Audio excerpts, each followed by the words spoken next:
తడిసిన ధాన్యాన్ని ప్రభుత్వం వెంటనే తరుగు లేకుండా కొనుగోలు చేయాలి, మద్దతు ధర ఇవ్వాలి. ప్రభుత్వ నిర్లక్ష్యం వల్లనే గత 2 నెలలుగా రైతులు పంటను తీసుకొచ్చి ఐకేపీ కళ్ళాల్లో పోసినప్పటికీ కొనుగోలు చేయనందునే నిన్న వచ్చినటువంటి భారీ వర్షానికి ధాన్యప్రాసులు తడిసి రైతులు ఇబ్బంది పడుతూ ఉన్నారు. ప్రభుత్వమే బాధ్యత వహించి తరుగు లేకుండా ఈ తడిసిన ధాన్యాన్ని కొని మద్దతు ధర చెల్లించాలి.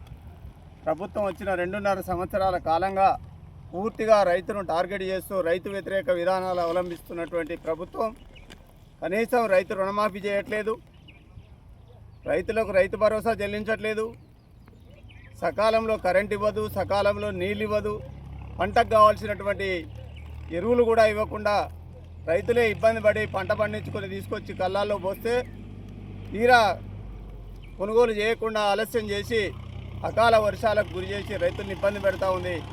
అందుకే రైతాంగానికి విజ్ఞప్తి చేస్తూ ఉన్నాం, అయ్యా రైతులారా, అధికారంలోకి రాకముందు రేవంత్ రెడ్డి చెప్పినటువంటి మాటలు నమ్మి రైతు బంధు అయినటువంటి కేసీఆర్ గారిని ఓడగొట్టుకొని ఈ కాంగ్రెస్ ప్రభుత్వాన్ని తెచ్చుకోవడం వల్ల ఈ కష్టాలు వచ్చినాయి.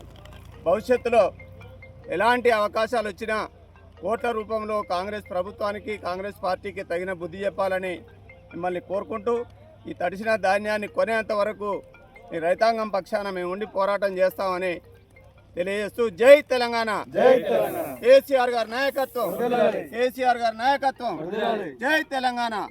కొనుగోలు చేయాలి, తడిసిన ధాన్యాన్ని తరుగు లేకుండా మద్దతు ధర ఇచ్చి, తడిసిన ధాన్యాన్ని తరుగు లేకుండా మద్దతు ధర ఇచ్చి, జై తెలంగాణ.